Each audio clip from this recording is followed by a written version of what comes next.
watched me run through the ends of the earth for you. God, I would have done anything you asked me to. And the person... Once upon a time, in the far-off wintry land of Norway, where magnificent fjords cut through the land like shimmering ribbons of glittering silver, lived a poor young woman whose family struggled to survive the harsh winters. One day, a bear appears with a deal for the family. He offers them wealth beyond imagination in exchange for the young woman. He wishes to take her to live with him in his enchanted castle, as a magical bear is wont to do. The young woman reluctantly agrees to go with the bear to give her family a better life. She quickly learns that the bear is not simply a magical bear that dwells in the forest, but a literal beast, a prince, cursed to furrydom by a wicked witch queen. By day, the young woman spends time with the bear. By night, the beast comes to her in her room, transformed into his hot human form. Instead of losing herself in the throes of a swoon-inducing furry romance, the young woman begins to investigate what is actually going on. No woman can be too careful when dealing with bears and men. During an ill-timed visit to her nosy family, they coax her into breaking her promise to the bear, to never look upon his face while he is in his human form. She lights a candle that first night back at the beast's castle to glimpse his face. Enchanted by his beauty, she allows 3 drops of wax to fall upon his shirt, waking him. When he realizes what the young woman has done, he tells her that the curse can no longer be broken and that he must return to the witch. The prince vanishes, taken by the witch queen to her castle, located east of the sun and west of the moon. The young woman is not deterred and sets off on a journey to rescue her beastly prince. She encounters many magical beings, such as talking animals, enchanted winds, and magical grandmas during her travels. They insist that she solve mildly weird riddles, and with each correct answer she receives quirky enchanted objects. When she arrives at the witch's castle, she is prepared. The prince is being kept there until such a time that the witch can force him to marry her awful daughter. Using what she had learned from the magical creatures on her journey there and the enchanted items, she outsmarts the witch. The prince then declares that only she that can remove the wax stains from his shirt will be his bride. When the witch and her daughter cannot perform the task, the young woman steps up and removes the stains. The curse is broken. The young woman and her rugged bear man flee dramatically back to his enchanted castle, where they live happily ever after. Hey! That sounds familiar.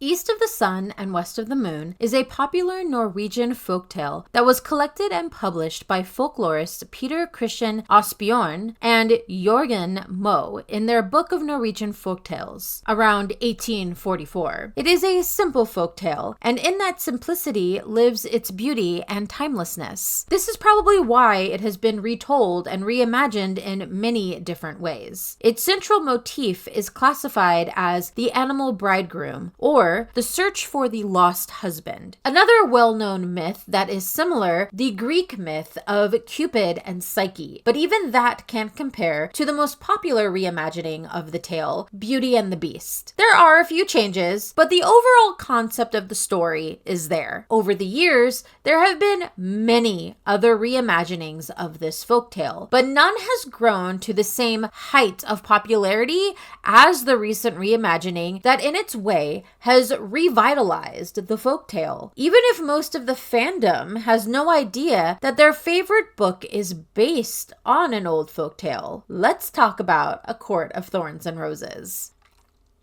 Because when the legends get written, I didn't want to be remembered for standing on the sidelines. I want my future offspring to know that I was there and that I fought against her at the end, even if I couldn't do anything useful. A Court of Thorns and Roses by Sarah J. Maas, or ACOTAR as it is lovingly abbreviated, is a new adult romantasy novel that was published back in 2015. While this story is a pretty direct reimagining of East of the Sun and West of the Moon, most of the ACOTAR fandom has no idea that it even is a reimagining of said folktale, or any previously created story for that matter. Some even going so far as to say that Sarah J. Maas is a goddess queen who created this wholly original story without even a little bit of outside influence. There are no truly original stories. All anyone can do is make it unique enough to separate it, revitalize it, and popularize it. In that regard, I do think ACOTAR did succeed.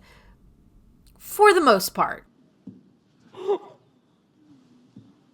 Sorrows, prayers. A Court of Thorns and Roses doesn't go out of its way to rework the original folktale into something vastly different from the source material. But that's not to say there weren't some notable changes. The story begins with Feyre, the youngest daughter of a poor peasant who was once wealthy. Her family's wealth was taken, along with her father's leg and her mother's life, leaving them destitute. Feyre, at the beginning, is written like a discount Katniss Everdeen, in that she hunts to feed her father and two elder sisters, is more rough and tumble, and has to essentially be the parent because her dad has given up on life. And when she was 11, she made a promise to her dying mom that she, not her father, or either of her two older sisters, but little old her, would take care of everyone. The ultimate way to parentify your child 101. This was a hard thing for me to reconcile at first because everything about Feyre screams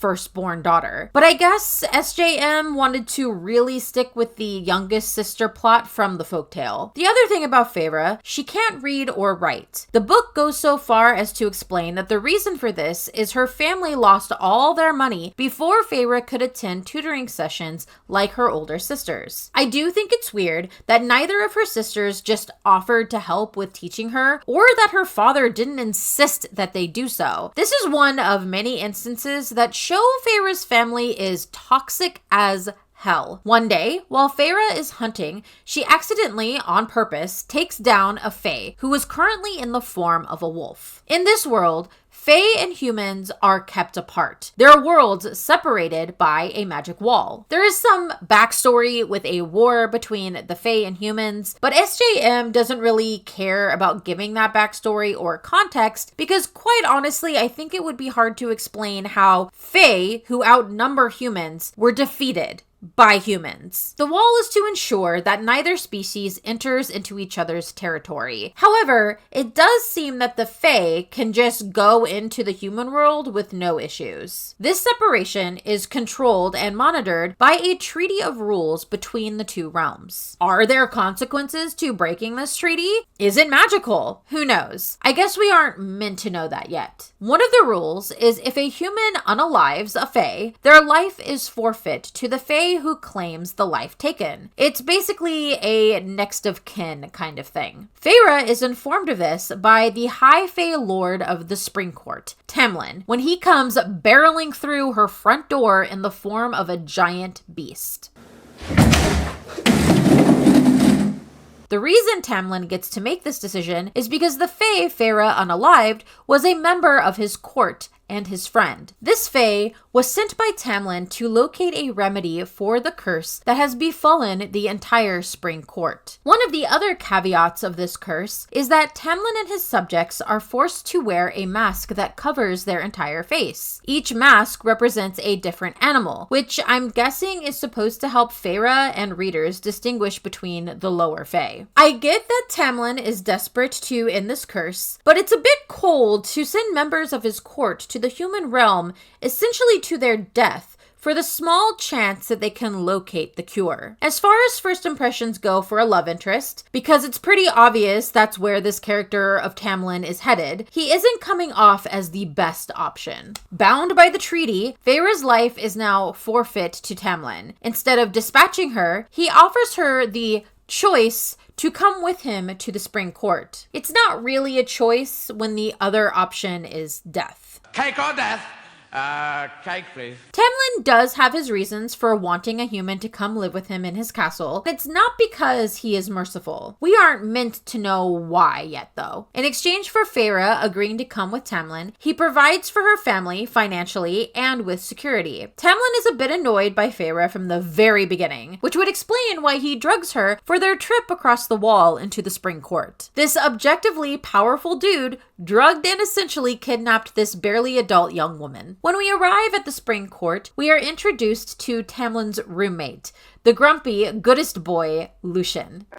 Willkommen. He is not happy about having Feyre there for multiple reasons, but the one simmering on the surface is that she unalived his friend. "Did you enjoy killing my friend, human?" the red-haired one said. "Did you hesitate? Or was the hatred in your heart riding you too hard to consider sparing him? It must have been so satisfying for a small mortal thing like you to take him down." All of you!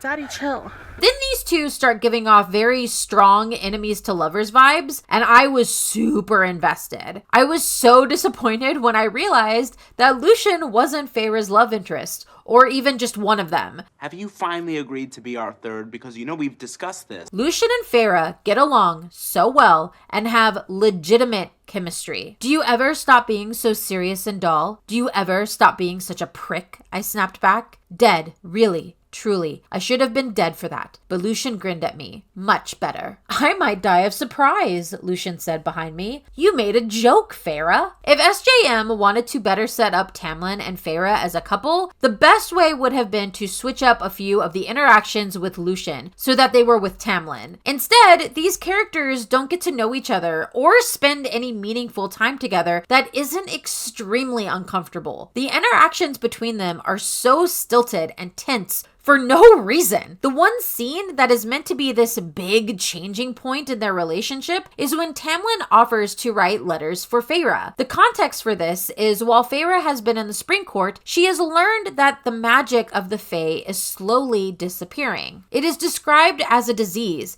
and it is heavily implied that it will spread to the human world if left unchecked. It is unknown what will happen when it does. Feyre wants to warn her family by writing them a letter, but being illiterate makes this a nearly impossible task for her. Not to mention, it is never mentioned how she was going to send this letter without any of the Fae intercepting it. Regardless, Feyre decides to start spending her long days in the castle's large library learning how to read and write.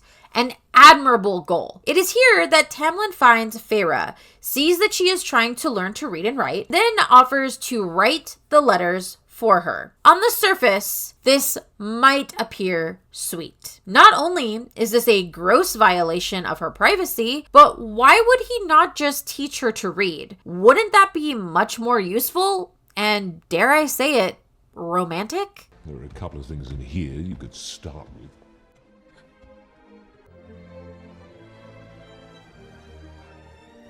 It's wonderful. Yes, I suppose it is. Now can I open them? All right. Now. I can't believe it. I've never seen so many books in all my life. You like it? It's wonderful. Then it's yours. Unfortunately, there is a plot reason for this. To keep this plot point, which I think is pointless, SJM sacrifices the potential buildup of Tamlin and Feyre's relationship, which is a shame because as it stands, I as a reader do not like them as a couple. I am not convinced. We now enter the Feyre and Tamlin start crushing on each other phase. Absolutely no work has been done to deserve this shift in their behavior or relationship. I do not believe this is genuine love. It has very little to do with the insta-love feeling, though that does play a part in it. It has everything to do with a lack of decent interactions and build up with the characters. Plus, they have horrible chemistry. Anytime these two tried to express feelings for each other, it was like watching two extremely awkward middle schoolers figuring out what puberty is.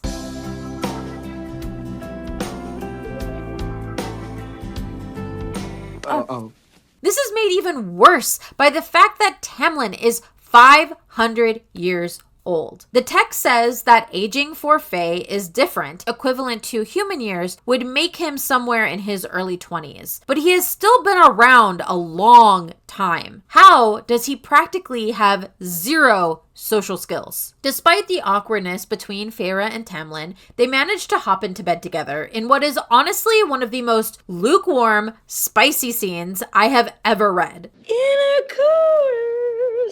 Intercourse. The lack of chemistry follows these characters into their bed. How could it not? That scene was honestly so disappointing and forgettable. And it's laughable that this book seems to be known for its spiciness. The best part about them doing the devil's tango is Lucien's reaction to finding out. He could have had me right there on top of the table. I wanted his broad hands running over my bare skin, wanted his teeth scraping against my neck, wanted his mouth all over me. I'm trying to eat, Lucien said. Right in front of my salad? Feyre and Tamlin are a thing now, so of course we need to throw a wrench into this by introducing Rysand. Rice, for short. With all the subtlety of a brick through a glass window, the text makes it pretty clear that Rice is meant to be the third peg of the love triangle. I was waiting for it. I knew it would happen. I will say he is introduced rather late into the story,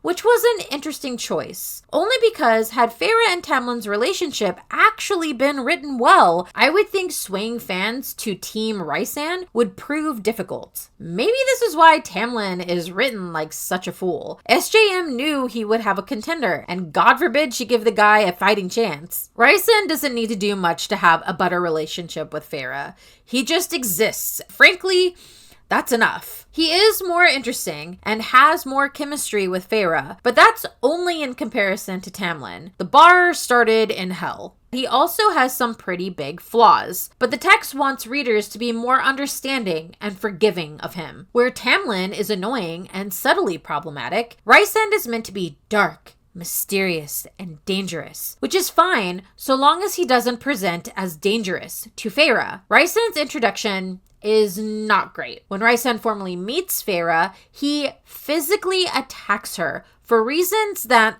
aren't exactly made clear. At this point in the story, we've gotten hints that she probably shouldn't be in the Spring Court with Tamlin. She's run into so many lower level Fae, as well as Rysand, that this reaction feels completely over the top. This is when we learn that Rysand works for Amarantha, the witch. Because of her, Feyre's presence in Tamlin's home is a huge problem. I feel like Rysand's entire introduction is meant to be attractive, but it's not written well. Imagine you met a guy at a house party who was decently sweet to you, and then he comes over to your house weeks later and screams in your face for no reason. That is essentially how Rysand and Feyre are introduced. Rysand is here to give the bad boy girlies heart palpitations. I get it.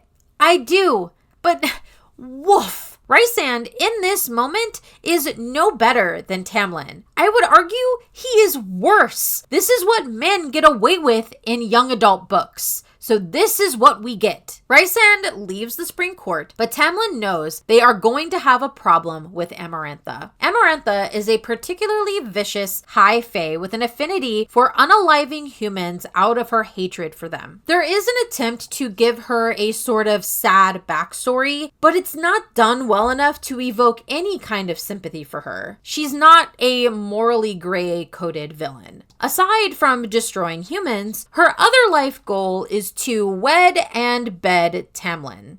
That's it. And we now understand why Feyre being in Tamlin's home is a problem. Sweetie, you could do so much better than Tamlin. This arguably powerful woman, her entire personality, her actions, and her motivations are all encompassed in this one thing that Tamlin refuses to give her. His body, his choice, he can choose who he wants to be with. But to make this her entire personality is disappointing. Amarantha started by building an unstoppable army to take over all of the Fae courts, and stopped because a guy A guy didn't want her. His punishment for his denial of her is to have him and his court be cursed to wear masks until he agrees to be with her, or until he finds a human girl that kills a fae out of hatred, but then falls in love with him anyway. I will admit, I like this subtle change to the folktale. However, I have 2 issues with this phrasing. First, can we all collectively stop calling women girls? Because gross. Second, why did the gender of the human need to be stated? This just as easily works without including the word girl at all. I see it as a kind of microaggression against the queer community. Removing girl so it just says human allows for inclusivity without changing the heteronormity of the story. It's an easy change to do. You might think that I'm taking this small phrase too seriously. If this was the only thing, then I would maybe acquiesce. However, it feels like SJM goes out of her way to avoid including anything queer in this book. The lack of queerness in these types of books is downright laughable to me. A 500-year-old masculine presenting creature never, not once, f***ed his masculine presenting roommate? I don't buy it. I feel like this is subtle queer erasure for absolutely no reason except to cling to whatever semblance of heteronormality makes you less uncomfortable. It's cowardly. And frankly, lessens the character's impact in the story. Why would you make Fae characters care about that? The Fae aren't hung up on labels or gender. That is something only humans would take issue with. You look better than before. Was that a compliment? I could have sworn Lucien gave Tamlin an encouraging nod. And your hair is clean. A Fae, also spelled Fae, are mythical creatures from European folklore. This includes Celtic, Slavic, Germanic, and French folklore. They are typically characterized as ethereal, otherworldly, and supernatural, usually associated with nature, and are known to have mischievous and sometimes dangerous tendencies, especially when interacting with humans. Trickery is their drug of choice. Their allure is unmatched. They use this to lure victims into forests or other wild places where they may dwell. It's important to note that Fae are not fairies. Or more specifically, not all Fae are fairies, but all fairies are Fae. If Fae is the class, fairy is a single race, one of many that are considered Fae. In addition to fairies, there are also elves, goblins, nymphs, pixies, green men, kelpie, trolls, and a whole host of others. There are also courts in which each race of Fae lives. Think of this as their family. In most lore, there are typically 2 courts, the Seelie and Unseelie courts, more commonly known as the Light Court and the Night Court, respectively. The Night Court isn't necessarily evil, and the Light Court isn't necessarily good. I would say their differences lie in how they bend the rules when it comes to their debauchery. Within the courts are the High Fae, the royalty of all the Fae. These creatures tend to be depicted as more humanoid. Your fairies, your elves, the quote-unquote pretty face races. Tamlin, brooding love interest number 1, is a High Fae. A fairy, I think. Lord of the Spring Court, to be precise. We'll get into the court system within this book in a moment. Tamlin's main character trait is being moody. Not mean, just sulky. It's giving teen angst in the most human way, which is so confusing because he is a 500-year-old High Fae lord. I understand that he has this curse on him, and his court and the magic in the Fae realm is disappearing, but he is approaching this in the most emo teen way possible. While he does burst into Feyre's life and drag her to the Spring Court to ostensibly break Amarantha's curse, outside of that, he doesn't really act like a Fae. There is no wit to his character, no teasing to his interactions with Feyre, nothing that would indicate he is anything more than a human, save for the fact that he can shapeshift into a hulking beast when necessary. This character reads strictly human. That, I would say, is this book's major problem. There isn't enough Fae lore. What little there is bad. This not only affects the Fae characters, but the Fae realm as a whole, which dismantles the world that SJM was attempting to create. Getting back to the court system in this book, instead of the standard 2 courts, there are 7 courts, plus an 8th kingdom that doesn't play a role in this first book. The courts are spring, summer, autumn, winter, day, dawn, and night. I find it telling that the only original court from Fae lore that remains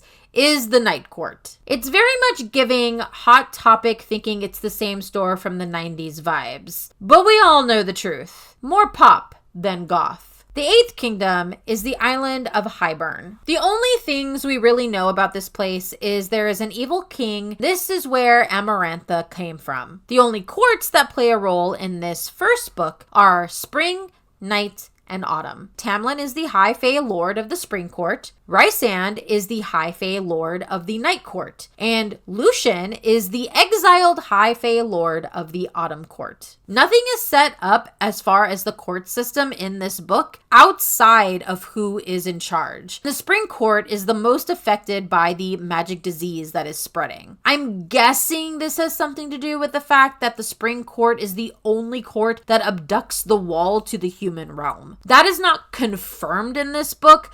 I'm just speculating. I do not understand the purpose of having all these courts. I'm hoping that it is further explained in later books. But the fact that a 400-page book doesn't even try to give more context to the Fae lore bothers me so much. I'm not sure how hot a take this is, but I'm fairly certain that SJM did minimal to zero research on Fae lore before writing this book. Could I just accept the fact that SJM made this change to the court system to expand her universe of characters? I just need to be patient because the other books will explain it, I suppose. But this is only one thing.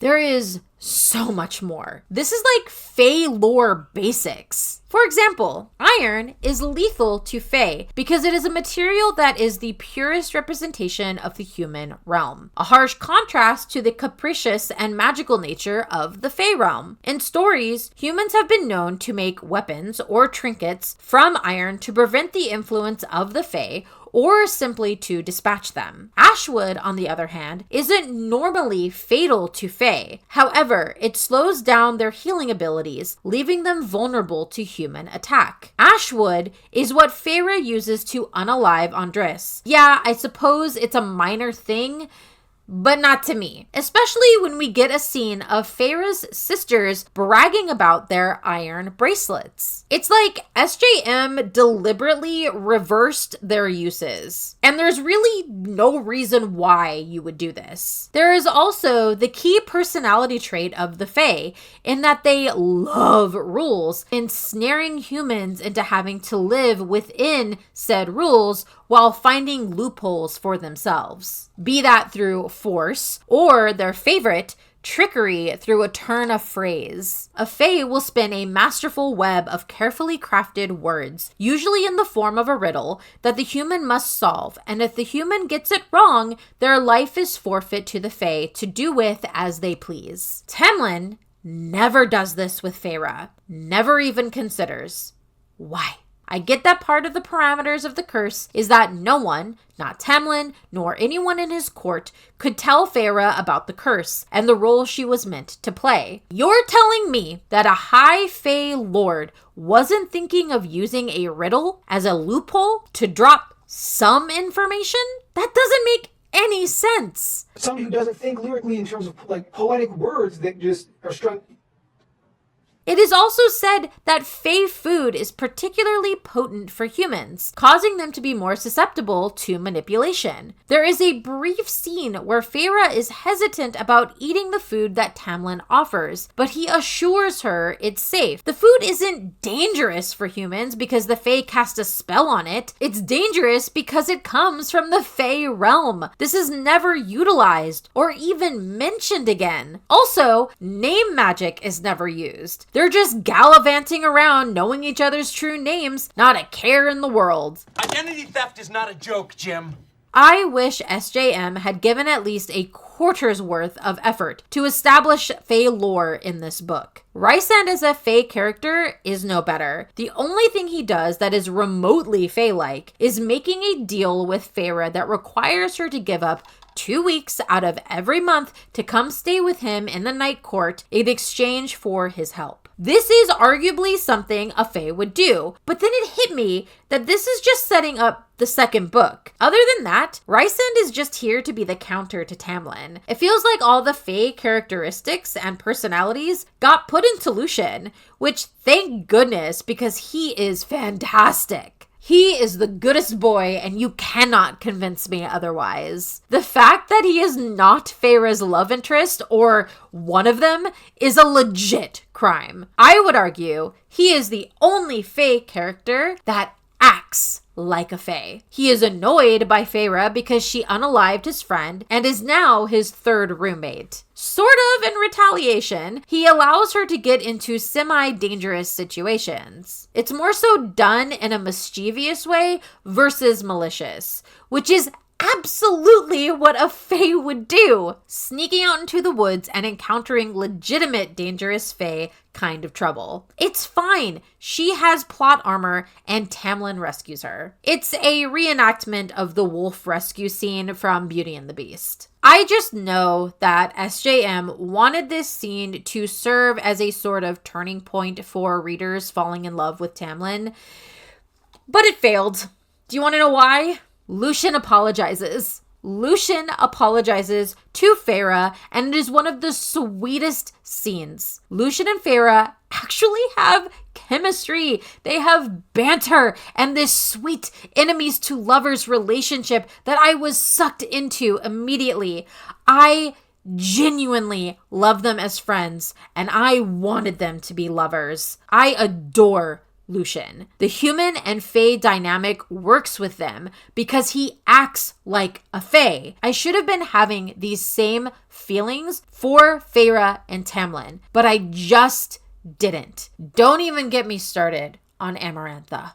You didn't tell me this would happen. You didn't ask. So how am I to blame? Now we know what Tamlin needs to break Amarantha's curse. We can officially confirm that he was straight up sending loyal members of his court over the wall into the human world to die. This explains why Feyre was able to unalive Andres, the Fae wolf. He let it happen. It's this book's version of the trolley problem. It's meant to be shown as minor sacrifices for the greater good. Andres is unalived, so the entirety of the Spring Court can be free of this curse. Yet, Tamlin wasn't willing to give up his life by marrying Amarantha to get the same results. This character is the worst. We now get to the point where Rysand is now aware of Feyre living in Tamlin's castle in the Spring Court. Lucien did try to protect Feyre by stating she is his betrothed because he is the MVP. Tamlin is worried that it is only a matter of time before Amarantha finds out about Feyre. You would think that this would get him to try something Fae-like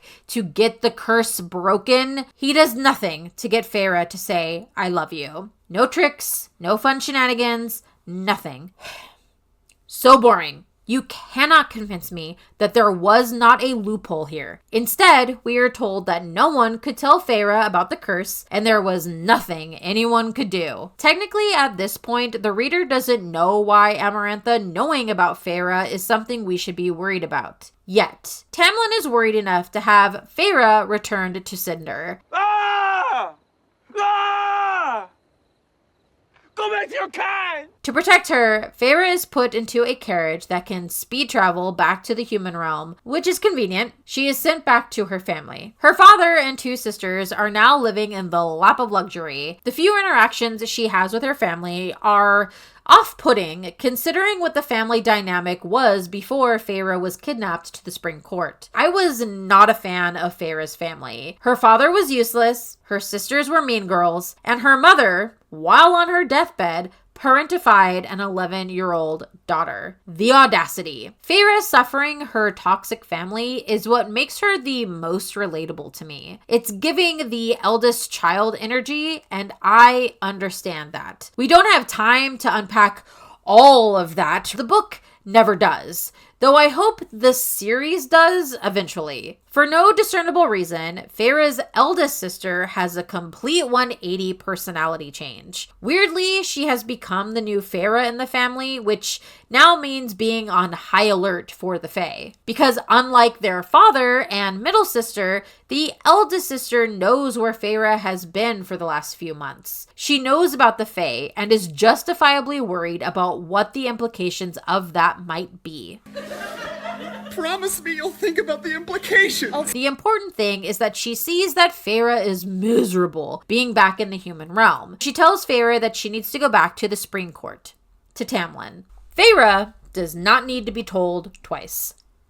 She gets back into the timey-wimey wibbly-wobbly carriage and speed travels back to the Spring Court. The travel mechanics in this story are wild. They make zero sense. You just have to accept the fact that this is plot contrived so that Feyre doesn't take days or weeks to get to where the story needs her to be. When Feyre arrives at Tamlin's castle in the Spring Court, Tamlin, Lucien, and everyone else is gone. The majority of the Spring Court has been kidnapped. She is told by a remaining Fae who was castle staff that Amarantha took them all to her lair located under the mountain, smack dab in the middle of the fairy realm. East of the sun and west of the moon, you might say. Feyre, of course, decides to go after Tamlin because she thinks she, a meek human who couldn't take down a Fae by herself, can get into Amarantha's lair, get past whatever magical security she has, and rescue her boring Fae boyfriend. She is so unbothered by the magnitude of this quest, it's like she knows she has plot armor. It is frustrating. I get we all know that she survives. The books that come after this one confirm this. That doesn't mean that the journey can't also be enjoyable. I should still worry about her and the outcome of this situation. I wish this had been presented to readers better. The setup and payoff with this is just bad. Feyre makes it to the mountain lair, and lucky for her, Amarantha doesn't immediately unalive her. We are told that she has no problem taking out a character, especially a human. So why does she stay her hand with Feyre? It's baffling, because it doesn't fit her character, or it's plot armor. Tamlin is of course there, and he is nice and snug at Amarantha's side. He gives Feyre no indication that he's happy to see her, no wink or slight tilt of the head to show her that he supports whatever she's doing, that he is here with her, for her. I get that he is probably trying to avoid attracting attention, but it's crazy that he doesn't give her any sign. You can't tell if he legitimately wants her here. From what we've read, it feels like the answer is no. Go on! Go on, scram! After an attempt at witty banter between our two women leads, they agree to a compromise. Feyre will complete 3 tasks decided by Amarantha. If she can complete them, the curse will be broken. Or she will give Feyre a riddle to solve. If she can solve it, the curse will be broken. I love this. I was so on board because I felt this was a great way to reimagine the original folktale and incorporate Fae lore. We also know that solving the riddle will be difficult, not just because Feyre is illiterate, but because Amarantha is supposed to be one of the most clever and evil high Fae. Baby, don't hurt me. Don't hurt me. No more. This riddle was too easy to have come from a Fae.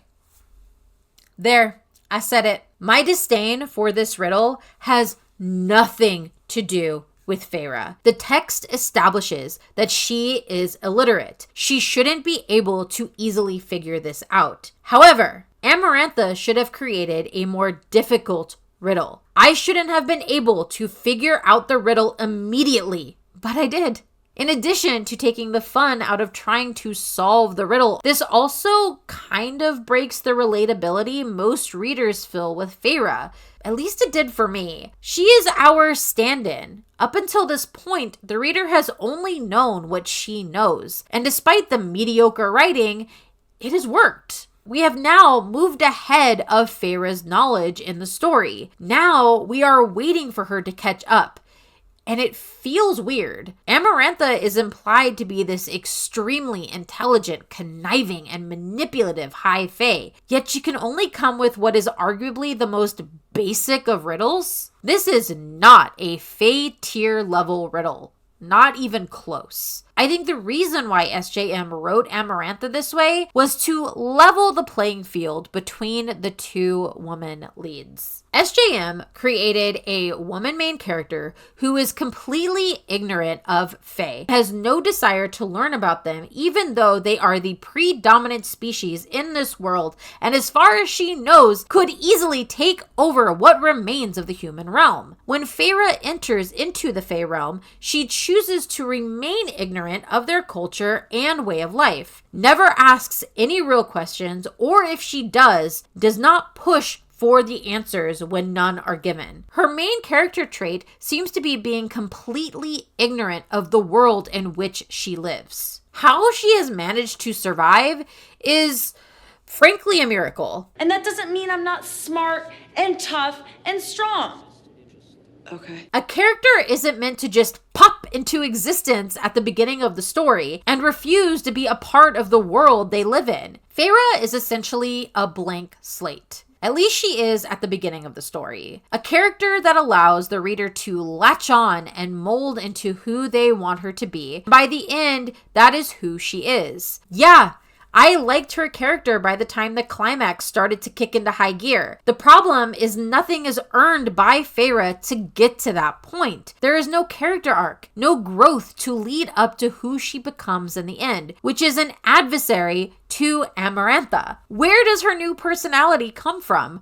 Are we meant to believe that someone could change that drastically? Or is it nothing more than shining up that plot armor to make the rest of the story make sense? Yeah, you can argue that her interactions with Tamlin is what changed her, but those interactions were too weak to make this drastic of a change. I do not buy that. This isn't solely on her character. Other things don't help the entire setup for the finale, but changing her this much does diminish what is probably the best part of the book, simply because Feyre wasn't set up better. I wish she had been fully fleshed out in the beginning. Be her own person before being influenced by the man who kidnapped her. The reason Feyre gets this glow up in the end is because now she has to fight, both physically and intellectually, against a Fae. SJM had no choice but to quickly build up Feyre to be Amarantha's equal. I will die on this hill. That wasn't enough though,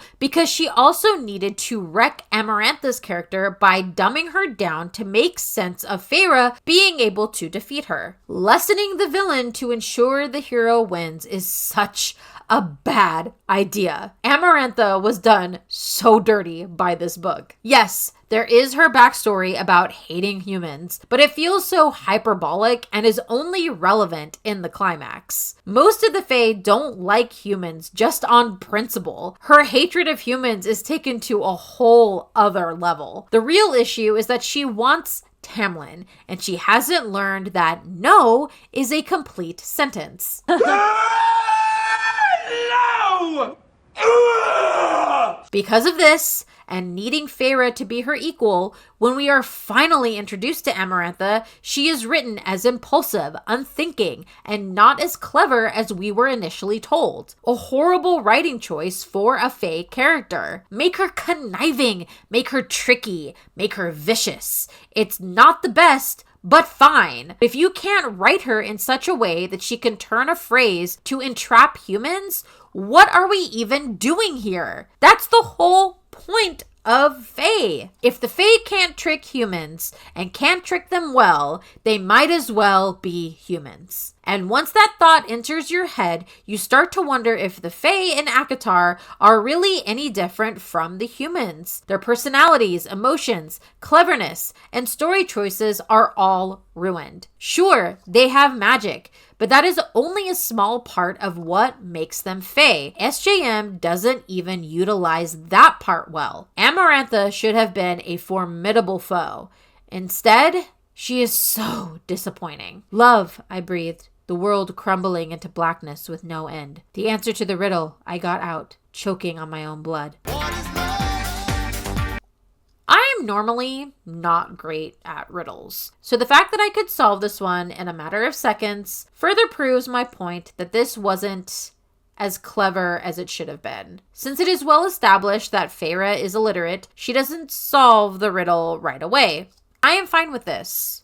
This makes sense. She has to face the first task, which is being dropped into a maze that is a tunnel system. It is the home of a giant worm. Alaskan bullworm! It is horrifying. I genuinely enjoyed this part of the book with the tasks. I felt like it was the first time that the story pulled the original folktale into a modern fantasy take. Replacing the scavenger hunt for 3 tasks is perfect. However, being human, Feyre gets a little fucked up. This is where the deal with Rysand comes into play. In exchange for healing her wounds, she must spend 2 weeks out of every month at his home in the Night Court. Because of this agreement, she is now bound to him through a tattoo or brand on her skin. This brand serves as a sort of tether between their bodies. It is at this point that Rysand forces Feyre to attend parties thrown by Amarantha. To make her compliant,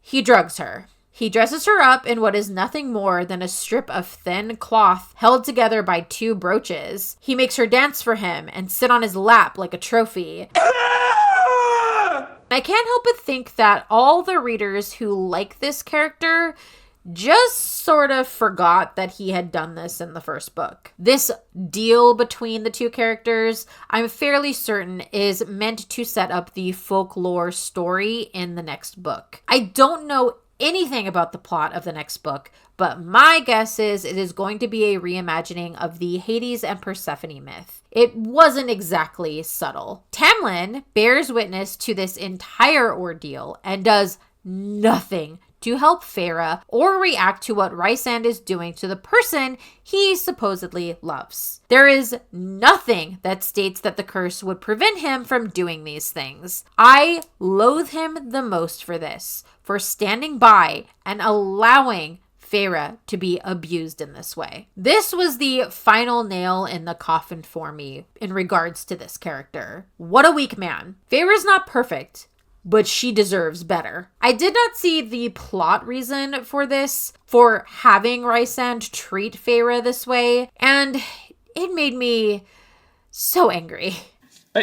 Why? We now enter the second task, which involves Feyre saving Lucien from death. I cannot stand that they aren't in game at this point. The basics are that she needs to read instructions on a wall that will tell her what of 3 levers to pull. Another instance where Tamlin, not offering to teach her how to read, comes back to bite them all in the ass. Thankfully, the connection with Rysand becomes useful when he uses it to direct Feyre to the correct lever. She passes the second task, much to Amarantha's chagrin. In between these tasks, she and Rysand share a kiss to keep appearances. It's whatever. It didn't do anything for me, though I'm sure it did for someone. Finally, we have the third task, which is arguably the best of the bunch because Amarantha uses trickery. Who'd have thunk it? For the final task, Feyre has to unalive 3 innocent Fae to break the curse, freeing Tamlin and all the Spring Court. The wording of this is that if she unalives these Fae, Tamlin will be free. She unalives the first 2, and I will say that Feyre is at least torn up about this decision. We get to the last Fae, which ends up being Tamlin, because if she unalives him, he will be free. Brilliant. The first and only time Amarantha is clever. Lucky for Feyre, Tamlin's heart has been turned to stone, which had been set up earlier with all the subtlety of a bulldozer. She stabs him, but he doesn't die because stone heart. This technically breaks the curse. SJM wants to try to push the cleverness of Amarantha by having her say she never specified when she would free the Spring Court. This is pretty weak. Amarantha then has a bit of a villain monologue that is pretty par for the course for basic women villains. She calls Feyre a piece of human trash, demands that she renounce her love for Tamlin because it is a lie. But if Feyre declared her love for Tamlin, shouldn't the curse be broken? Wasn't that the original requirement? That's confusing, and more than a little plot contrived. Amarantha screams at Feyre that she doesn't care about the Fae while actively beating Rhysand to death because he finally made a move against her to save Feyre. I'll admit, him revealing his true intentions in taking down Amarantha while trying to save Feyre had me leaning towards his side. Where is Tamlin in all of this? He didn't die. He barely got stabbed. Meanwhile, Rhysand is taking the beating of a lifetime. In the aftermath of this, Amarantha attempts to unalive Feyre, who all of a sudden realizes the answer to the initial riddle. Just before she passes, she utters it. Love. I'm not knocking the answer, just how everything built up to it. If the riddle had actually been good, I would have enjoyed the answer being this. Also, had it not been a thing directed at Tamlin. At this point, the ending is very much a right off into the sunset kind of ending. Feyre, for some inexplicable reason, gets transformed into a high fae. She is no longer human. She has a little bit of a suggestive farewell with Rhysand, confirms their bargain is still on, then she heads out with Tamlin. The final scene is them arriving back at the Spring Court.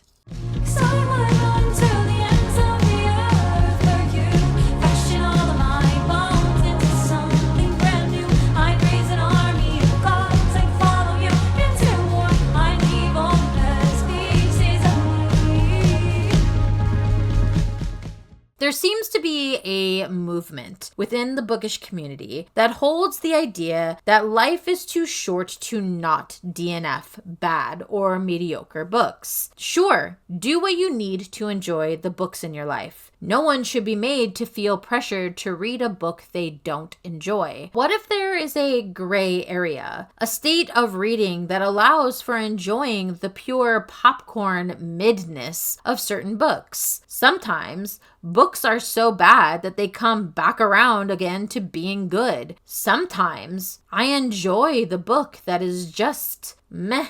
A Court of Thorns and Roses falls into this category for sure. I get that opinions about books are extremely subjective, none more so than this series, I feel. So many people either love it or hate it, and that is fine. I think what many need to understand is that this book is not good, thematically, narratively, or character-wise. So if you aren't a fan, I get it. Despite all that I've just talked about, this book is just a ridiculously good time. The humor was the main thing that had me sitting and thoroughly enjoying it. This was obviously mainly done through the character of Lucien. I cannot express how much this character carried the book. A part of me wonders if this was a good thing, because it's ridiculous how much everything else seemed to be dimmed by the writing of this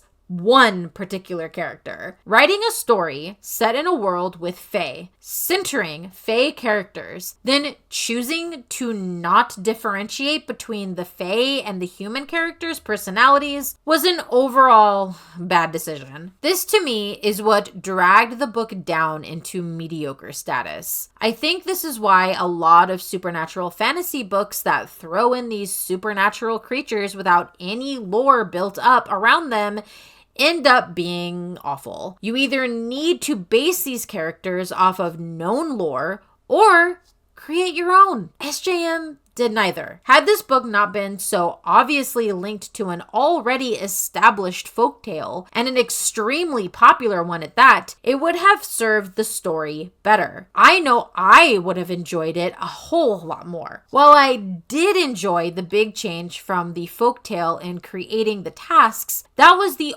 only change that is worth mentioning. It makes me wonder if SJM wasn't actually comfortable reimagining this story, at least not in a way that differentiated it enough to make it feel wholly original from the source material. In case it wasn't obvious, I love the original folktale of East of the Sun and West of the Moon. I can't say I feel quite the same way about ACOTAR. But guess what? I'm rating A Court of Thorns and Roses 3 stars. In the end, I had a good time reading it. Further still, I'm going to continue the series. Despite everything, there were parts that I enjoyed. Some characters weren't half bad. Lucien, definitely. Feyre, to an extent. While it's hard to admit, I am curious about what the dynamic will be in the next book between Feyre, Rysand, and Tamlin. Rysand has so much work to do to get me on his side. The thing is, I want to go on that journey. I know what I'm getting into. These are the very definition of popcorn reads for me. They are basic as fuck, and that is okay. Knowing that something is bad, but enjoying it anyway, used to be called a guilty pleasure. I never really liked that label. It always had an air of making people feel guilty for liking unpopular things, or in the case of ACOTAR, something mainstream. Yeah, it's basic, but sometimes basic is fun, and this book was fun. Hiya, Editing Witchy here. After I recorded this video, I came across another YouTuber, the Welsh Viking, who primarily covers Welsh culture and history in his videos. If that is a subject that interests you, I highly recommend checking out his channel. He recently published a video about the romantasy genre and how it has basically appropriated certain cultures to enhance the fantasy aspects within these books without doing the bare minimum level of research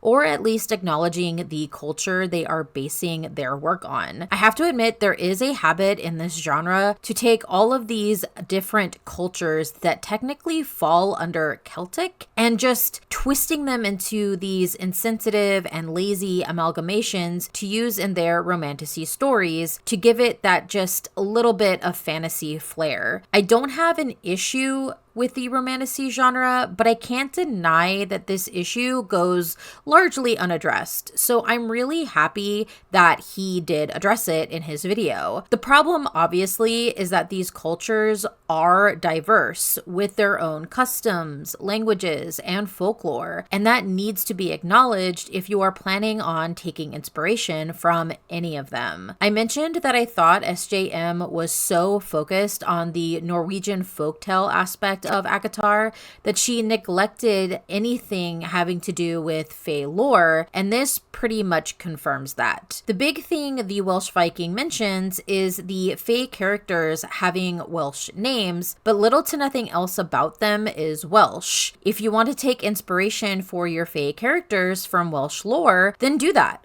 Go all in. Don't half-ass it. Unfortunately, it appears that SJM did less than the bare minimum in her research for her book, which is a shame. If you are inspired by a culture, I would hope that that means you love the culture, respect the culture, and find the culture beautiful, and why wouldn't you want to acknowledge that in your story? While I did have a fun reading experience with ACOTAR, I thought I would be remiss if I didn't at least acknowledge that part of it now that I have a better understanding. I'm so curious to hear what others have to say about this book. I know there are so many varying opinions out there. I also know how fandoms can be. So if you are going to comment, I just ask that you please keep it civil. The whole point of this video was to say that we like what we like, and there is nothing inherently wrong in that. If something is mediocre, you need to accept the fact that it is mediocre,